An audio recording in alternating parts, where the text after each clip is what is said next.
جنگ خندق کا زمانہ ہے اور مسلمانوں میں بڑی تنگی ہے، کھانے پینے کی بہت کمی ہے اور کئی فاقے گزر جاتے تھے مسلمانوں کو۔ جناب جابر بن عبداللہ انصاری بہت مشہور صحابی کہ آپ حدیث قصہ میں انہی کا نام سنتے ہیں کہ ان جابر بن عبداللہ انصاری، ان جابر بن عبداللہ انصاری، بہت ہی محبوب صحابی رسول اللہ کے، وہ اسی عالم رسول کی خدمت میں آئے کہ اللہ کے رسول آج شام کو کھانا آپ میرے گھر میں نوش فرمائیے، آج میرے گھر میں آپ کھانا نوش فرمائیے گا۔ رسول نے دعوت قبول فرما لی۔ اس کے بعد رسول اللہ نے پوچھا، اے جابر میں اکیلا کھانا آؤں، اکیلا آؤں یا جس کو دل چاہے لے آؤں؟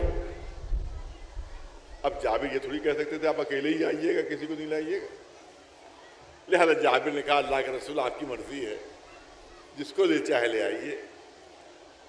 اب جب کام ختم ہونے لگا اور شام ہونے لگی تو اب رسول اللہ نے عجیب انداز اختیار فرمایا، ایک بلندی پر جاتے ہیں، ایک ٹیلے پر گئے اور جا کر تمام مسلمانوں میں اعلان کر دیا کہ سب چلو جابر کے گھر میں دعوت ہے۔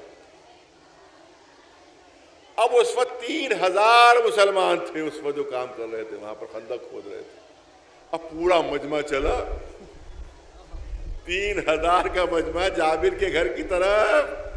اب لکھنؤ کا محاورہ استعمال کیا جائے کہ جابر کے تو ہاتھوں کے طوطے اڑ گئے، یہ کیا ہو گیا بھائی، یہ پورا 3000 کا لشکر، پورا مجمع میری طرف چلا، میرے گھر کی طرف۔ جلدی سے دوڑتے ہوئے پہنچے گھر، ہانپتے ہوئے، گھبرائے ہوئے۔ بیوی نے پوچھا اتنے گھبرائے ہوئے آپ کیوں ہو؟ کہا کہ بھئی عجیب واقعہ ہو گیا، میں رسول اللہ کی خدمت میں پہنچا، ان سے کہا کہ آج میرے گھر میں آپ کھانا نوش فرما لیں۔ رسول نے پوچھا کہ میں اکیلا آؤں یا اور بھی ساتھ لیتا ہوں کسی کو؟ تو میں نے کہا کہ ہاں جس کو دل چاہے ساتھ لے آئیے۔ میں سمجھا تھا کہ مولا علی کو لے آئیں گے یا ایک آدھ اور صحابی اس کو لے آئیں گے، لیکن رسول اللہ نے عجیب انداز اختیار کیا، ایک بلندی پر جا کر سارے مسلمانوں کو دعوت دے دی۔ اب سارے مسلمان میرے گھر کی طرف چلے آ رہے ہیں۔ اب اور مشہور ہے کہ صاحب مردوں سے زیادہ عورتوں کا عقیدہ مضبوط ہوتا ہے، مردوں سے زیادہ عورتوں کا عقیدہ مضبوط ہوتا ہے۔ جابر گھبرائے ہوئے تھے مگر مومنہ بالکل نہیں گھبرائی۔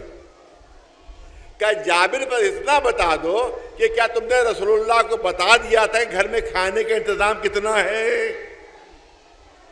کہا کہ ہاں میں نے رسول کو بتا دیا تھا کہ ایک گوسفند ہے جس کو ذبح کر کے اس کا سالن تیار ہوگا اور 3 سیر آٹا ہے کہ جس سے روٹیاں تیار ہوں گی، 3 سیر آٹے سے روٹیاں تیار ہوں گی، یہ میں نے رسول کو بتا دیا تھا۔ تو مومنہ بڑے اطمینان سے کہ بہت توجہ رہے، مومنہ بڑے اطمینان سے کہتی ہے، اے جابر بالکل نہ گھبراؤ، اللہ کا رسول اپنے کسی صحابی کی بے عزتی کا سبب نہیں بن سکتے،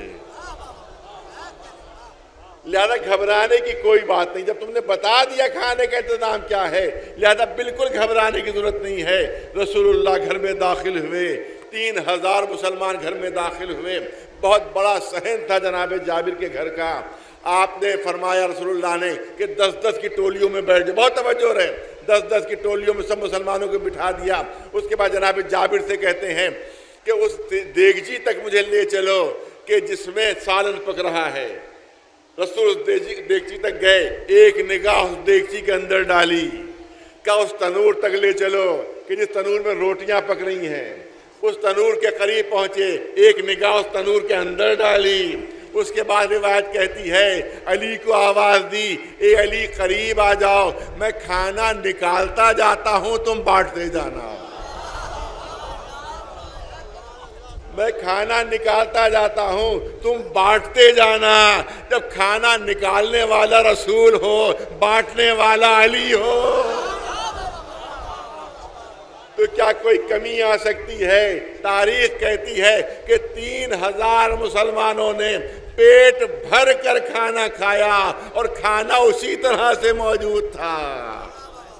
اس کو کہتے ہیں برکت، اس کو کہتے ہیں برکت۔ اب سنیے آخری جملہ اس سلسلے میں کہ رسول اللہ نے ایک نگاہ تنور میں ڈالی، اتنی برکت ہو گئی۔ ایک نگاہ اس دیگچی کے اندر ڈال دی، اس میں اتنی برکت ہو گئی۔ تو جب اللہ کا رسول ایک نگاہ ڈال لیتا ہے تو اتنی برکت ہو جاتی ہے۔ تو جس ماہ مبارک کے اوپر خود اللہ کی نگاہیں جمی ہوئی ہوں، اس ماہ مبارک رمضان میں کتنی برکتیں ہوں گی۔ ایک صلوات بھیج دے مولانا آواز۔